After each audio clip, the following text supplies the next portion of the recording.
फूलों के शहर में किसका दिल क्या कहेगा, यह जानेंगे हम कर्नाटक विधानसभा चुनाव के कवरेज में। नमस्कार, मैं हूं प्रदीप और आप देख रहे हैं थिंक 360। फिलहाल हम हैं कर्नाटक की विधानसभा के बाहर, जिसके अंदर पहुंचने के लिए 224 लोग चुने जाएंगे। परिणाम आएगा 13 मई को, चुनाव होगा 10 मई को। चुनाव क्या कहता है? यह चुनाव राजस्थान का प्री बोर्ड होगा। इस चुनाव का परिणाम तय करेगा कि सचिन पायलट का भविष्य क्या होगा और अशोक गहलोत और कितने मजबूत होंगे। यह चुनाव तय करेगा कि भारतीय जनता पार्टी में राजस्थान किस तरह नए बंटवारा होगा, किस तरह से नया समीकरण चुनावी माहौल में बनेगा, राजस्थान में तीसरा मोर्चा बनेगा या नहीं बनेगा। इन तमाम सवालों की जो जड़ें हैं वो इस असेंबली के परिणामों पर टिकी हैं। यहाँ से होके गुजरती है वो जड़ें। और आपको बता दें कि त्रिकोणीय मुकाबला राजस्थान में होगा या नहीं, यह तो वक्त बताएगा, लेकिन कर्नाटक के विधानसभा चुनाव में हमें साफ तौर पर त्रिकोणीय मुकाबला देखने को मिल रहा है। ऐसा बताया जा रहा है कि पूर्व प्रधानमंत्री एच.डी. देवेगौड़ा और उनके बेटे पूर्व मुख्यमंत्री एच.डी. कुमारस्वामी की पार्टी जेडीएस यहाँ किंग मेकर की भूमिका में आने की स्थिति में है। फिलहाल यहाँ बीजेपी का राज है, 224 सीटें हैं। बीजेपी फिर एक बार 224 ही सीटों पर बिना किसी गठबंधन के चुनाव लड़ रही हैं।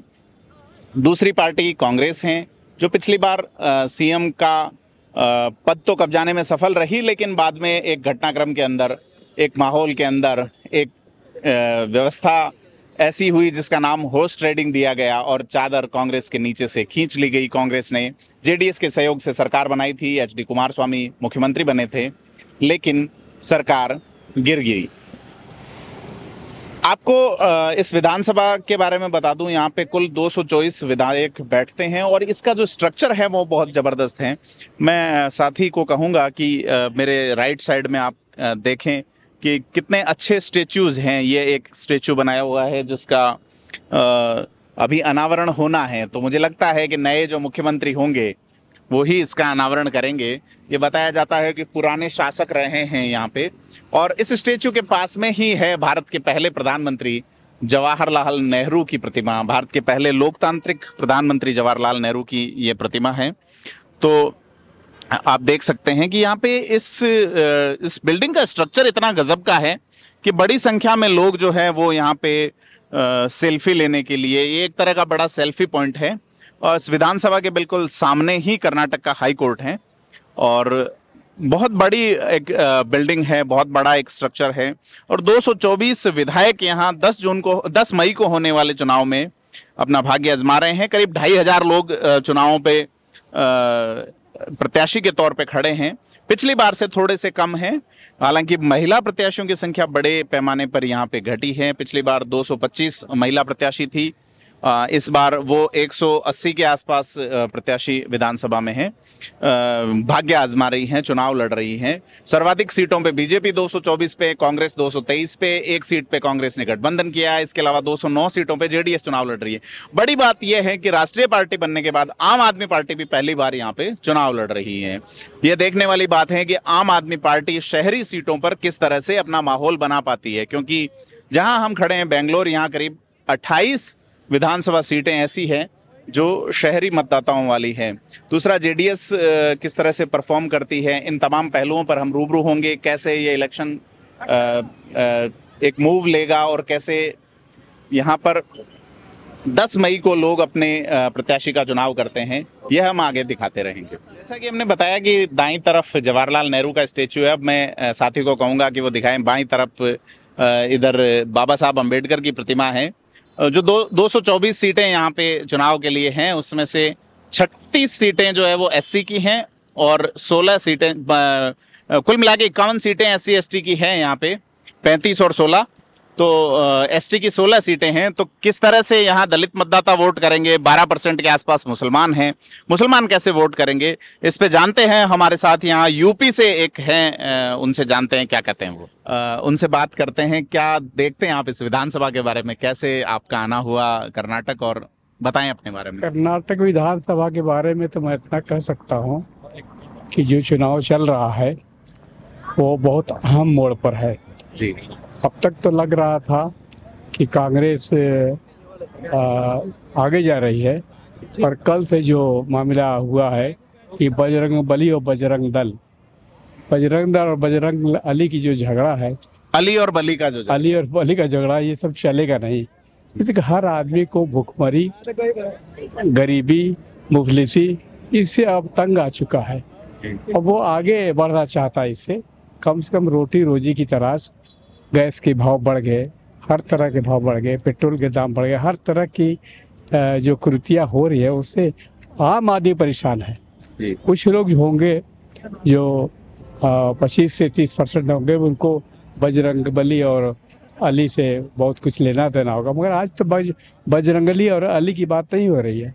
आज तो बात हो रही है कि बजरंग बली को भी कैद किया जा रहा है, जबकि लुच्चे लफंगे, मैं समझता हूँ कि लुच्चे लफंगों की वो बजरंग दल है, उससे अगर बजरंग दल अली की तुलना की जाए तो मैं समझता हूँ ये बड़ी बेकार की बात है। इस वजह से बेकार की बात है कि बजरंग बली का रुतबा बहुत ऊंचा है। वो हमारी आस्था का सवाल हो सकता है। और बजरंग बली जो है या जो पीएफ है या ये सब इस तरह के आदम सेना, इन सब सेनाओं से कोई तुलना नहीं है बजरंग बली की। बजरंग बली बहुत ऊंची है इन सब। तो आप उत्तर प्रदेश से हैं मूलतः जी, नाम पूछना चाहूंगा मैं एक बार। मेरा नाम जलीस अहमद है। जलीस अहमद जी, मैं ये जानना चाहूंगा कि यहाँ जो लोग आपको कह रहे हैं कि मुद्दों पे चुनाव होगा, हाँ। तो जैसे जेडीएस भी है, जेडीएस अल्पसंख्यकों की बात कर रही है कि अल्पसंख्यकों का 4% कोटा लौटाएंगे, खास करके मुस्लिमों का 12% मुस्लिम वोट हैं, तो कैसे देखते हैं आप? मैं समझता हूँ कि अब की बार मुस्लिम इकट्ठा जाएगा। जी। बहुत प्रताड़ित हो रहा है जी। बहुत मुस्लिम प्रताड़ित हो रहा है, अब उसकी कोई सीमा नहीं रह गई है जी। तो इस वजह से मुस्लिम जहाँ भी जाएगा, यूपी से होने के बाद भी मैं थोड़ा राजनीति से बिलोंग करता हूँ, देखता रहता हूँ, तो ये नहीं समझ में आ रहा है कि अब मुस्लिम अलग अलग जाएगा, मुस्लिम एक जगह जाएगा जहाँ भी जाए। AIMIM भी यहाँ पे इस बार चुनाव लड़ रही है, कुछ नहीं करेगी। उत्तर प्रदेश में भी वो तो पूरे देश में लड़ती है, उसका कोई फायदा मुसलमानों ने देख लिया कि उससे नुकसान हुआ है बिहार में। जी। बिहार में जबरदस्त, अगर AIM नहीं लड़ी होती तो बिहार में लालू यादव के बच्चे की सरकार बनी होती, उसका कोई फायदा कहीं नहीं हो रहा है। जी। वो मैं समझता हूँ कि बीजेपी को ही फायदा पहुंचता है। बीजेपी की बी टीम है, कहाँ से उनको पैसा आता है, वो कुछ भी बोलते हैं, उनको जेल नहीं होती। हम कुछ भी कह देते हैं, हमको फौरन जेल हो जाती है। ये समझ नहीं बात आती। आम मुसलमान कुछ भी बोले तो जेल हो जाए, और ओवैसी कुछ बोले तो वो पर्यटन की तरह से बोलते हैं। और वो हवाई जहाज से, कहाँ से चलते हैं हवाई जहाज से इतना?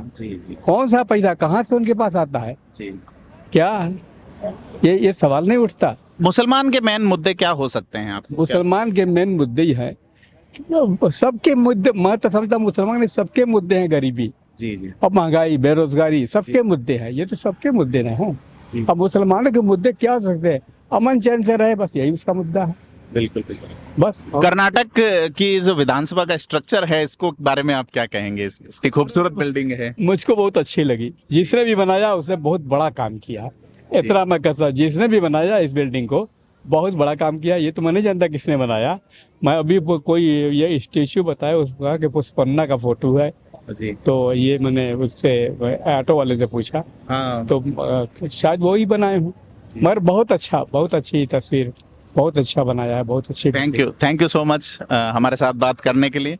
ये हम जान रहे हैं कर्नाटक चुनाव में किस तरह से लोगों की क्या भावनाएं हैं, किस तरह से लोग इस इलेक्शंस और माहौल को देख रहे हैं। तमाम पहलुओं पे हम लगातार रूबरू होंगे। किस तरह से लोगों की भावनाएं क्या कहती है इलेक्शन को लेके, इलेक्शन का माहौल कैसा है। आप जुड़े रहिए, सब्सक्राइब करें थिंक 360 को।